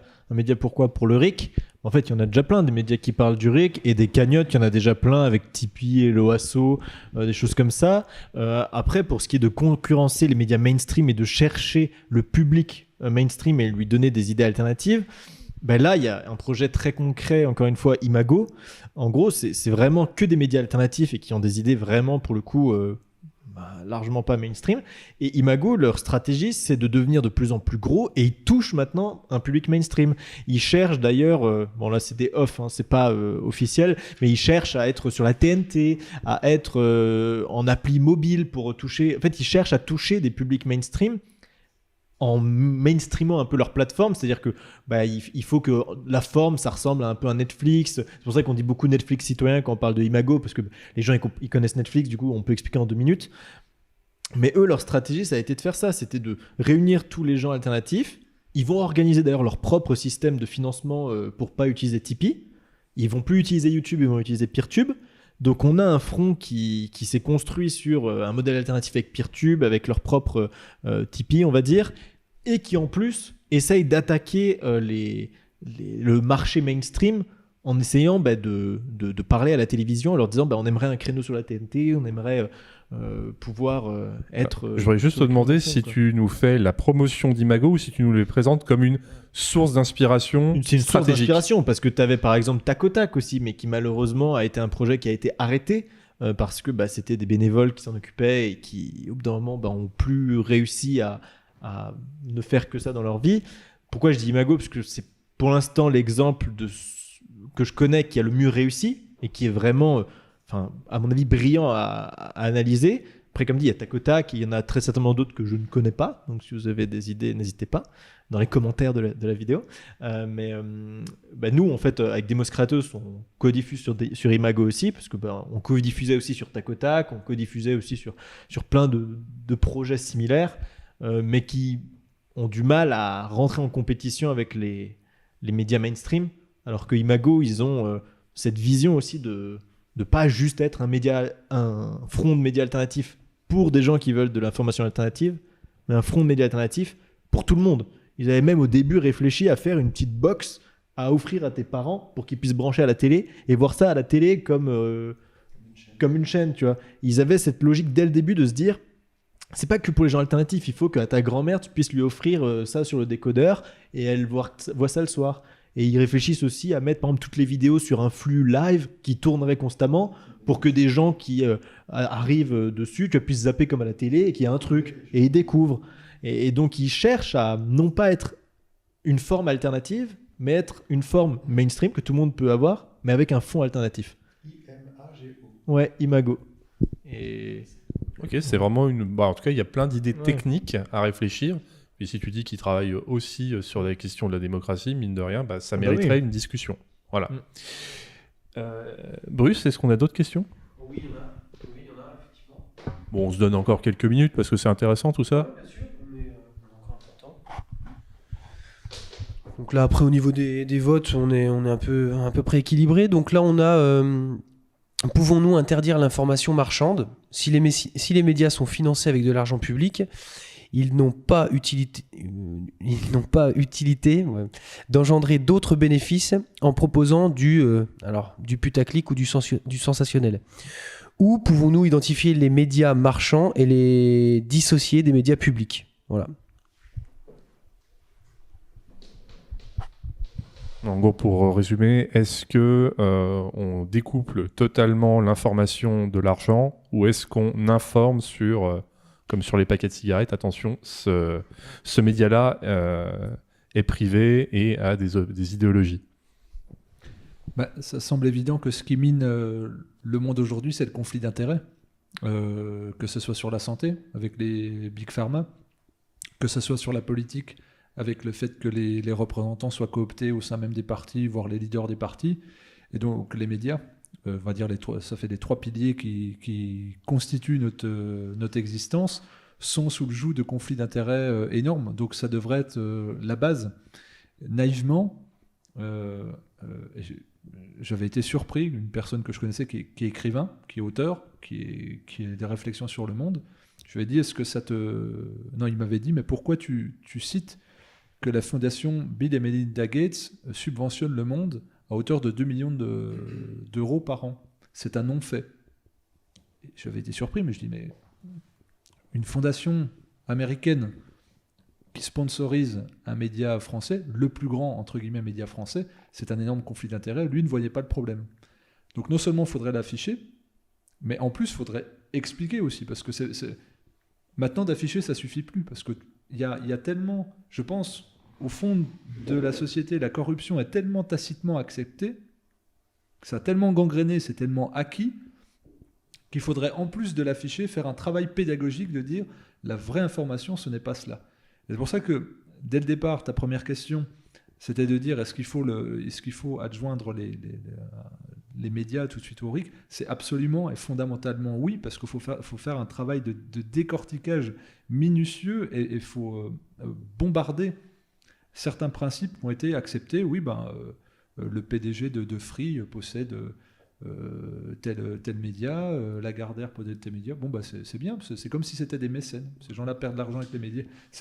Mais ils sont là pour vendre. Et je pense que c'est toute une idéologie à déconstruire. Et que c'est un travail d'affichage plus d'explication. Oui, il y a un conflit d'intérêts. Et c'est énorme. Quand on arrive à des gens comme Patrick Lelay qui disait « Nous, notre travail, c'est de vendre du cerveau disponible », de l'afficher du temps de travail, du temps de cerveau disponible, de le dire ostensiblement, c'est-à-dire qu'on est en position de dire je ne vais même pas perdre de part de marché en le disant. Tellement je suis sûr de ma force, et que même si je suis dicté, si mon patron c'est la pub, c'est pas grave. J'ai une position d'hyperpuissance. Donc, de mon point de vue, oui, il faut l'afficher, mais c'est que 50% d'une éventuelle solution. Ok, on va prendre une dernière question, ça marche? Donc celle-là, elle est décomposée en deux parties. Donc comment résoudre le problème des fake news? Vous en avez un peu parlé tout à l'heure, la qualité de l'information. Une fois propagé, le nombre de personnes touchées par le démenti, l'éclairage ou tout simplement disposé à ne pas rester sur la fake est faible. Et ensuite, le temps et l'énergie nécessaires pour chercher soi-même les infos est énorme. Nombreux consomment l'information. Comment changer la donne? Je reprécise juste parce que je suis pas sûr que tu avais bien compris vu comment tu as sourcillé. C'est le moment où il dit que même quand on a l'information qui nous parvient au bout d'un moment que c'était une fake news, on a tendance à pas forcément changer notre avis parce qu'on a peut-être envie d'y croire ou quelque chose comme ça. Les biais de confirmation, ouais. C'est difficile de changer d'avis, hein. C'est parce qu'il faut admettre qu'on s'est trompé. Et à l'école, et je suis bien placé pour... Enfin, je suis un de ceux qui j'ai été confronté à ça toute ma vie, puisque en tant que prof, on est comme poussé par la société à diaboliser l'erreur, à chasser l'erreur et à faire... on note mal quand il y a beaucoup d'erreurs. Alors que nous devrions dédiaboliser l'erreur. L'erreur, c'est vraiment la seule façon de progresser. Et il faudrait arriver à trouver une façon d'évaluer l'erreur sans la dévaloriser, sans que ça donne l'impression que celui qui s'est trompé a été faible, a commis une faute. Presque il faudrait valoriser celui qui s'aperçoit qu'il s'est trompé et même mieux le noter parce qu'il s'est trompé, mais maintenant il s'est corrigé et donc l'erreur elle a disparu puisqu'il s'est corrigé. Je trouve qu'à l'école, et je fais partie de ceux qui l'ont mal fait, hein, on traite mal l'erreur. On la comptabilise et on la fabrique en notes et on produit finalement sur toute la société une espèce de culpabilisation de l'erreur alors que c'est un non-sens. Nous nous trompons tous tout le temps. Si quelqu'un vous dit qu'il ne se trompe pas, méfiez-vous de lui. Enfin, c'est évidemment un arrogant, un imposteur. Tout le monde se trompe. On ne sait pas où. Nous ne savons pas encore où. Et normalement, si on est câblé honnêtement, quand on s'aperçoit qu'on s'est trompé, on change. On s'arrête de se tromper, on change d'avis. Mais il y a vraiment un frein à ce changement d'avis parce que c'est honteux de s'être trompé. Et c'est pas bien, ça, c'est pas définitif. C'est une question d'éducation, là. Et il me semble qu'on devrait dédiaboliser l'erreur. Comment résoudre le problème des fake news? Attends, fake news, c'est comme extrême droite. C'est un mot complètement élastique qui est utilisé par tout le monde pour insulter l'autre et pas avoir à produire la démonstration. Je veux dire, les uns disent que les autres disent des fake news, mais les autres disent la même chose des premiers, et en fait, on est tous là à se dire menteurs, quoi. Mais la solution à ça, je vais revenir à ce que je disais tout à l'heure, parce que c'est vraiment, ça marche bien, c'est la mise en scène des conflits. Que ceux qui prétendent que les autres disent des fake news le démontrent, avec les autres en face qui peuvent répondre. Parce que si on est juste condamné à s'insulter de part et d'autre du préau, de la cour de récré, sans donner vraiment le spectacle de la controverse, argumenté avec des arbitres, des gens qui aident, des facilitateurs, qui évitent les mots violents, qui évitent les insultes, qui pratiquent la communication non violente, parce que c'est vraiment, c'est magique, ça, hein, la communication non violente, ça aide énormément à admettre qu'on s'est trompé, parce que l'ambiance n'est pas à la guerre, l'ambiance est à rechercher le vrai. Et vraiment, la mise en scène des conflits est, à mon avis, quelque chose qui devrait être enseigné à l'école. Nous devrions apprendre à nos enfants à instituer eux-mêmes et à tenir, comme à la prunelle de leurs yeux, à la mise en scène des conflits. Mais tu dis sur la mise en scène des conflits, tu dis il faudrait que ceux qui disent qu'il y a des fake news les contredisent, mais c'est ce qu'ils font déjà. Tu vois, par exemple, je prends l'exemple du documentaire Hold Up. Étienne, ton micro. Étienne. Tous les médias ont démonté Hold Up On fait des exemples rationnels sans avec inviter, des arguments. Non, mais sans inviter Hold Up à répondre parce que. Hold Up a répondu de fait sur les réseaux sociaux. Enfin, non, mais ça, je c'est veux pas dire, une mise en scène oui, conflit, ça. mais c'était quand même un conflit dans le sens où ils ont pas dit juste c'est de la fake news. Ils ont argumenté. Mais le fait est que les gens s'en foutent des arguments. C'est-à-dire que s'ils sont convaincus de quelque chose, en fait, ils vont juste dire vos arguments sont faux. Non, et mais- tu vois, par exemple, c'est pareil Trump ou qui dit que en fait il a gagné l'élection et que genre, ben non, en fait factuellement c'est faux. Il y a tout qui, enfin, je veux dire, c'est faux. Il y a peut-être eu de la triche, ça c'est une autre question, mais factuellement c'est faux. L'élection a été validée avec Biden, mais lui il va dire quelque chose de faux et ça va avoir des conséquences énormes. Et toutes les autorités auront beau dire non, factuellement c'est faux, on a des arguments, regardez, on débat et tout ça, on dit que c'est faux. À un moment, en fait, les gens, ils s'en foutent, ils croient ce qui est faux. Je les mêmes débats avec mes parents, je leur apporte des débats rationnels, et eux, ils vont me dire, oui, mais moi, je crois ça. Et t'as beau leur apporter tout le rationnel que tu peux, tous les arguments, il y a des gens qui vont croire des choses fausses et qui vont vouloir les croire. Il y a autre chose Et de donc, plus puissant dans cette crise-là, c'est qu'il y a des personnes qui disent « Stop, on arrête la discussion, je n'ai pas envie de savoir ». Et ça s'entend de plus en plus. Ah oui. Mais là, c'est au-delà des fake news, c'est-à-dire que Oui, juste... non, mais ils- c'est- ils- des- Oui, non, mais c'est quelque part, c'est-à-dire, il y a un narratif qui arrive, quelqu'un qui est accusé de fake news, mais comme tu le disais, c'est soit ce renversement, cette transformation, ou alors ce mea culpa, il renvoie quelque chose de trop violent. C'est-à-dire, on m'a menti, j'ai imposé le mensonge ou je me suis trompé. Ouais, j'ai cru. Donc, il y a une autoprotection intérieure qui fait clac, je bloque, et quelque part, bah oui, Ah oui, je change plus d'avis parce Je change que plus. j'ai pas envie d'admettre que j'ai eu tort. Et là, ça revient sur ce que tu disais. Il faut laisser aux gens la possibilité d'admettre qu'ils ont eu tort et de changer d'avis. Sans perdre leur la dire, face. Ah, t'étais Sans un perdre dé- la face, Sans perdre la exactement. face, ouais.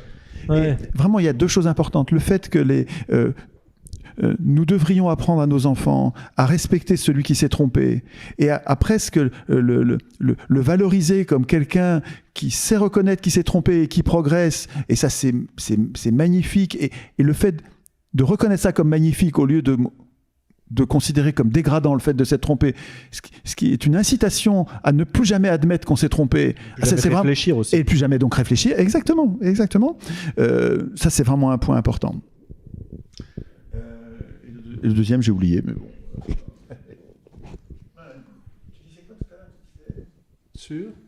Sur le fait qu'il y a un moment donné, là, on voit bien, hein, sur l'hyper-information qu'on subit depuis de nombreux mois, il y a des personnes qui abdiquent. On abdique, puis quelque part, je vais quand même m'informer, mais peu importe ce qui est dit, il y a une espèce de je ne peux pas m'emparer l'info, et comme le disait Bruce tout à l'heure dans la question, comment je vais faire avec le temps qui m'est imparti pour, un, la chercher, deux, réfléchir, et trois, me positionner. Il y a déjà tout un... Et c'est là justement où les médias, la pluralité des médias, on va chercher quelqu'un qui fait la synthèse et qui nous propose un axe de réflexion pour construire et élaborer notre propre pensée. Ouais. Et c'est l'utilité de ce qu'on veut faire, en fait, c'est de parvenir à rassembler les gens sur l'essentiel de ce qu'ils veulent tous quand ils sont démocrates et mettre en scène ces conflits sur un lieu commun où les gens vont savoir que ici, ils peuvent trouver le débat dont ils ont besoin pour se faire une opinion et que ce sera un débat finalement neutre législativement vu qu'on aurait les différents points de vue. En tout cas, c'est là-dessus qu'on voudrait essayer d'aller et c'est très compliqué parce que forcément, si on commence à produire, je sais pas, disons tout simplement un souverainiste, on va sûrement en produire quelques-uns, eh bien leurs contradicteurs auront peut-être du mal à accepter de venir sur un lieu comme ça, ce de qui peut débattre être avec. intéressant, c'est que le médiateur, comme disait Étienne, le médiateur, si lui, il est reconnu comme une figure d'autorité honnête, intellectuellement honnête, il va valider, il va mettre le sceau sur le débat en disant c'est chez moi que ça se passe, c'est moi qui donne le tempo. Et en gros, le spectateur ou le lecteur, si jamais les personnes sont accueillies sur une tribune papier, eh bien se dira je vais me sentir respecté, quand bien même les souverainistes, c'est quand même extrême droite. S'il avait été chez lui, non. Les souverainistes, c'est pas l'idée de Ah non, mais je caricature. Non, mais je caricature. Étienne, il caricature et ton micro. On verra. Je caricaturais, je dis le spectateur lambda va lui associer ce qu'on lui dit dans les médias. Souverainiste, c'est extrême droite. Donc il serait tenté de ne pas regarder le débat d'un souverainiste. Tandis que s'il y a un animateur, un facilitateur de débat qui est là, la personne qui ne pourrait pas avoir accès au débat parce qu'on lui a appris à cataloguer l'idée de souverainisme dans l'extrême droite, va pouvoir venir. Et je pense vraiment à ça. On va dire une figure morale, on va dire, d'autorité et d'intégrité qui garantit un débat sain, qui fait qu'on peut accueillir en fait n'importe qui. Comme dans une arène, il y a des règles, et puis il y a un gardien de quelque part. Genre de la David moralité. Pujadas un peu. Mais c'est fou. Je peux pas ne pas réagir Non, à ça. je pense que- Oui, non, je pense sur que- le souverainisme. Non, mais je dis pas que c'est ça que tu dis, mais associer le souverainisme à la droite, mais c'est juste une. C'est ce qui est fait Mais actuellement. oui, mais c'est une malheureusement. aberration parce bien que le sûr. souverainisme c'est pas de droite ou de gauche. Le souverainisme c'est la démocratie. Enfin, comment est-ce qu'on peut être quoi, anti-souverain, anti-souverainiste? Mais les anti-souverains sont antidémocrates. Non, mais dans internationaliste, il y a nation, il y a nationaliste. C'est-à-dire que tu peux pas être un internationaliste en niant la nation. Tu vois, il y a des apories, des difficultés incroyables. Vraiment, on met les idées à l'envers. Le souverainisme n'est pas de gauche ou de droite. C'est juste un synonyme de démocratie. Le souverainisme, ça veut dire... Le souverain, c'est celui qui décide. La souveraineté, c'est la possibilité pour le peuple de décider. On en revient à ce qu'on disait, c'était l'accès à l'information, par exemple, quand Aberrant de présenter ça comme image. Asselineau, il est classé extrême droite, et moi j'avais été surpris dans les présidentielles. Et je dis, mais pourquoi, en fait, sous quels critères on classe un parti politique à extrême droite? Mais donc, c'est ce qui va faire que, par exemple, si Asselineau produit une opinion dans les médias, la majorité des gens vont dire, ah oui, mais lui, il est d'extrême droite, parce que j'ai vu dans mon... Est-ce que les partis sont classifiés? Je ne sais pas qui ordonne ça, hein, c'est le ministère de l'Intérieur, oui, c'est exact. Et donc, il a été décidé que l'UPR soit classé extrême droite. Étienne, ton micro. Tu es sûr? Ah oui, je suis certain que l'UPR n'est pas classé extrême droite du tout. L'UPR, il Alors, est classé... attendez, je vous propose, sans pas... je Non, vous par le propose juste ministère de l'Intérieur. que ce débat ne soit pas un débat sur l'UPR, Il est non classé. avec lequel on peut ou pas avoir des sympathies, mais c'est vraiment pas notre Non, question mais là. les plateaux télé regorgent de gens d'extrême droite et Asselineau, il n'y est jamais. Enfin, non, mais c'est pas. Enfin, le mot extrême droite, c'est un mot qui sert d'insulte et qui n'a rien à voir avec la réalité. Enfin, il faut vérifier cas par cas qui est. On est Ok. d'accord. Alors, je pense qu'on arrive à la fin de toute manière. Cette question d'un front 2 ou des médias alternatifs ou des fronts, mais non, là, des fronts, non. Un front. En tout cas, nous, on essaye d'en faire un sur un sujet qu'on pense être stratégiquement sain et rassembleur pour les démocrates. On va la poursuivre donc en off pendant le week-end et on fera un atelier donc en live dimanche matin à 10h pour montrer où on en est, peut-être où on arrive à aller. Pardon ? Voilà. Ce ne sera pas les mêmes personnes. Enfin, il y aura Julien qui sera à la table, mais ce sera d'autres représentants de médias alternatifs. Bruce, qui lui est un liveur pour montrer peut-être un autre point de vue sur l'information, le partage. Sinon, là, tout de suite, Bruce, justement, qui nous a gentiment donné les questions, va aller sur notre Discord pour ceux qui voudraient poursuivre la conversation et éventuellement se renseigner sur le MCP, sur ce qu'on est en train de faire ou nous faire des propositions. Voilà, discuter librement sur le Discord. Et puis, la prochaine intervention, ce sera demain 13h, la suite du développement de notre socle commun, qui va être en fait de savoir, le centre de ce socle, c'est le RIC constituant. Est-ce que c'est vraiment le bon RIC Et donc, ce sera un débat entre Étienne et Philippe Murer, qui sont d'avis contradictoires sur le sujet. Ça promet d'être intéressant. Donc... Il paraît que Philippe Murer, l'idée me paraît très très étonnante, considère que tous les RIC sont bons, sauf précisément le RIC constituant. Ah, c'est complètement... Ça promet parce que je vois pas comment on peut défendre un point de vue pareil. Donc ça va être intéressant. À demain, Étienne. Mais je te garantis qu'on peut. Bon, mais merci à tous. En tout cas, je vous souhaite une bonne soirée. Et puis, nous, on va continuer. On passe à table. Ah oui, c'est vrai qu'on doit manger maintenant. Yes. Merci. Au revoir.